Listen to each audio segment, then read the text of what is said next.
Hello, and welcome to the Games Insider Conversations That Matter, a special mini podcast series brought to you by Vault Productions in collaboration with WCMC FM 99.9 HD4.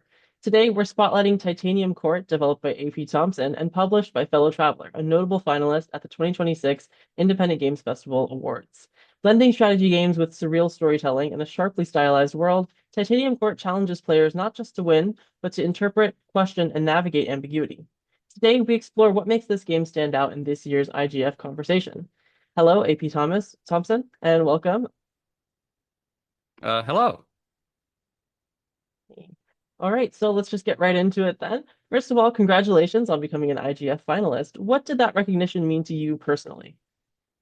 Uh, it means a lot. It basically as I guess I don't know how much your audience is aware of how the IGF is kind of like judged, but it's largely judged by other game developers. So getting a nomination is it's a really big recognition from basically your peers in and around the games industry, people who have spent a lot of time thinking about games decided that yours was a standout, and that means a lot. It's really great. Awesome, so it's pretty exciting. Well, for listeners discovering Titanium Court for the first time, how would you describe it in one sentence or so?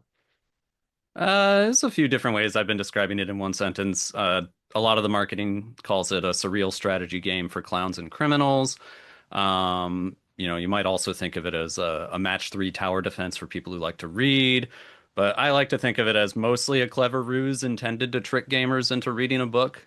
So that's how I would describe Uh, Titanium Court.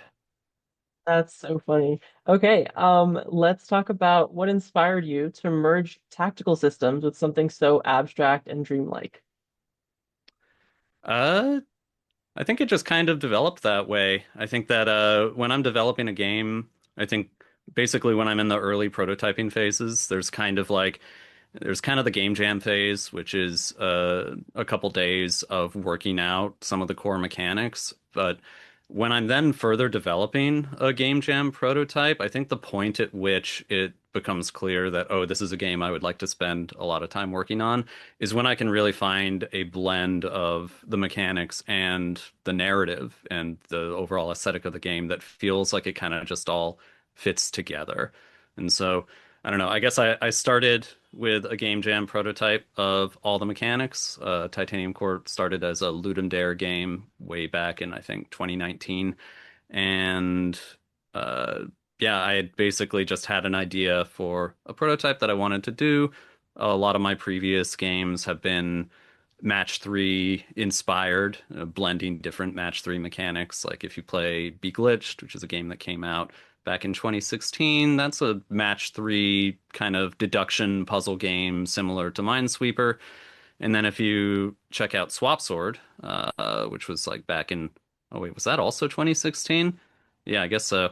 It's kind of like a match three dungeon crawling roguelike style game. So I had kind of have a pattern that I've been following for a while, and I prototyped Titanium Court back in 2019, and I think it was around early 2020 when I came up with a kind of a world that would let me explore a lot of weird ideas and make a bunch of weird jokes, and it felt like it fit within the structure and the rhythm that I intended for the player to actually play through this weird little match three tactical mechanical thing. And it kind of, I don't know, it just emerged from there. That's so cool. Well, did you start with that mechanical framework and then like put the surrealism on top of it, or did you start with the concept of the world as a base and then sort of put the gameplay on it? The mechanics definitely came first. It was when the concept of the world kind of got added to that that it became clear that I wanted to develop this into something larger. Cool. Well, the world of Titanium Court feels layered, almost like a political or philosophical allegory. I remember looking at it for the first time. There was a trailer where it even tells you, "Do not play my game." Well, how intentional is that reading of it being like an allegory for something else? Titanium Court it's got allegories. I would say that maybe the game as a whole, as a singular object, is not a single allegory. I'd say that something that it is regularly doing inside the game is it is presenting one thing and then saying that it is something else. So It's like you've got these little battles that are taking place where ostensibly little guys with little weapons are knocking down little castles. And all of this is very little because the pixel art is very low resolution. But then when that happens, you see a little reaction image that pops up, and it's like, oh, it's a baseball player hitting a baseball, or it's like someone knocking over a Jenga tower, or, something like that. And that happens in a lot of different ways within the game. It kind of has a visual representation of one thing that is being used to represent fundamentally something completely different. And there are many places in the narrative where there's kind of like two ways of understanding a single object. It's like something that happens very early in the game is there is an egg on the battlefield, ostensibly, that really mechanically the idea is it's kind of a thing you have to escort and protect, and it's a little additional challenge. But in the narrative of the game, everyone claims that it's actually not an egg, it's a football, which is basically another way of looking at what that object actually is. And I think that Titanium Court does that in a lot of places, and it does that with some of its themes. So it's a game that relies kind of very heavily on allegory is something that it is doing. Do you sort of provide clarity later on for the player, or is it sort of left up to the player's discretion, what they choose to believe? I think that ultimately, it's ultimately up to the player's discretion what they choose to believe. I think that the game has places where it is more explicit or less explicit about what is actually happening. And some players will find some of those more explicit explanations, and some players will not. It's very open-ended as to how much of the world the player actually explores and sees.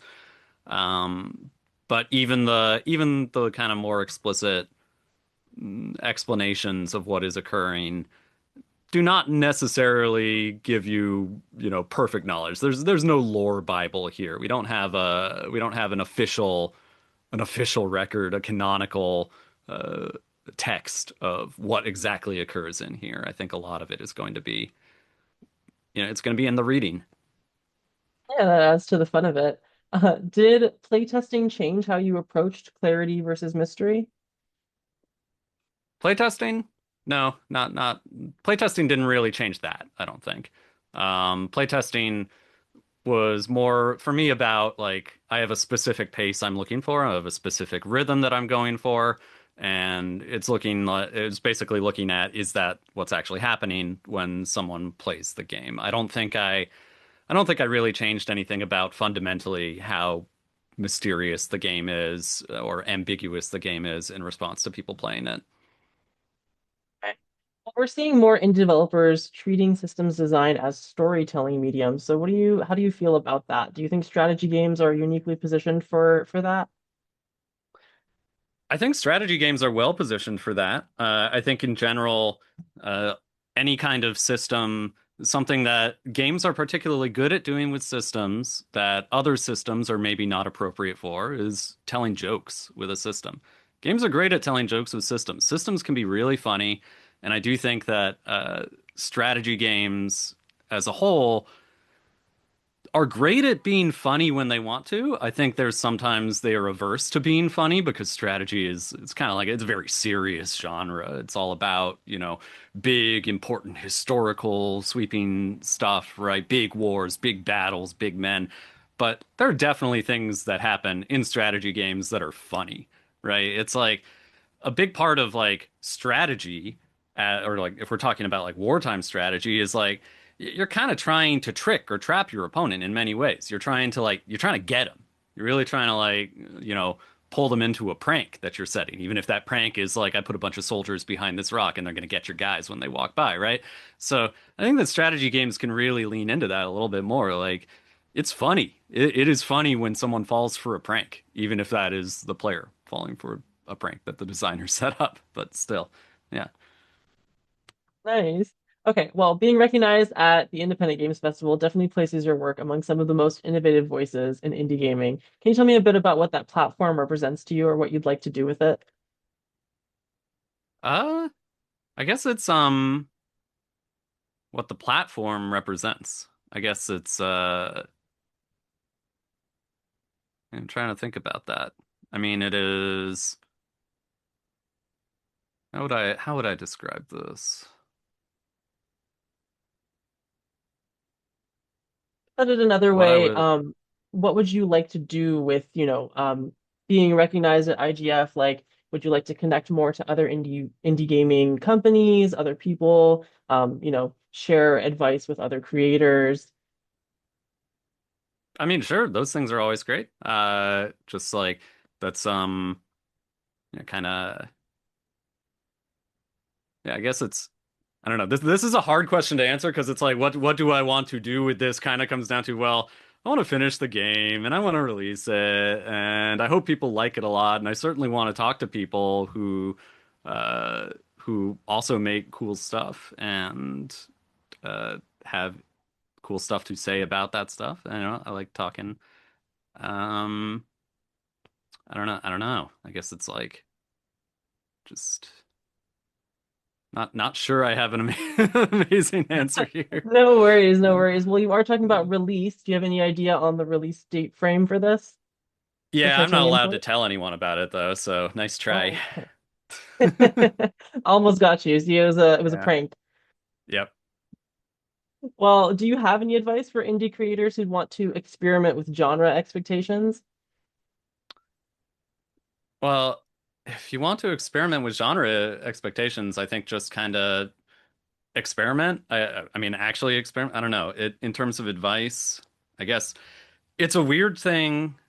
I think advice is really weird because at least in my position, I don't think I'm like not a good person to give advice because like I don't think the circumstances that resulted in me creating Titanium Cord are not going to be replicable for anyone else, right? It's like that emerges out of a very particular time, place, mindset, access to free time, access to tools, access to all these various things, right? That like I don't know. I don't think that I can talk about like kind of what worked for me, but that might also just ultimately be survivorship bias or something, right? Like I can say like I don't know.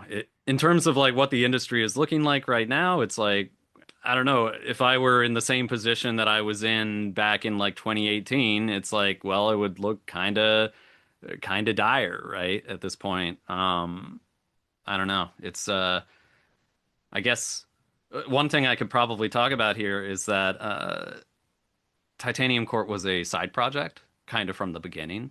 It was something like I worked on. I spent most of my time for the past several years working full time on Consume Me, which is a game that came out last year around September. I worked on that with Jenny Zhaosha and Ji and Lee and some other people, and it was like that was most of what I was spending my time on, and Titanium Court was really what I'm like spending my free time on. It's like maybe spend 40 minutes during a workday working on it and spend weekends working on it.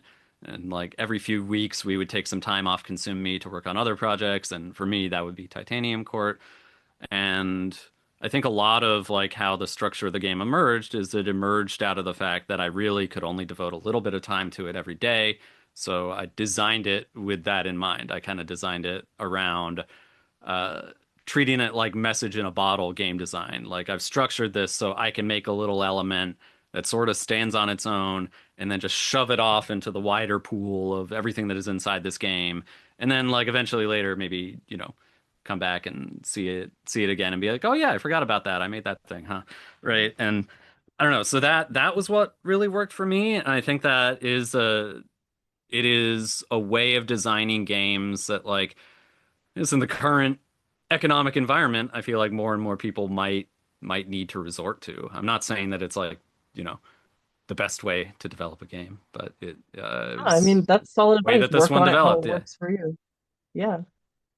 However it works for you, if that's how you have to work on it, do what you can with the time that you have. And clearly it worked out in your favor here.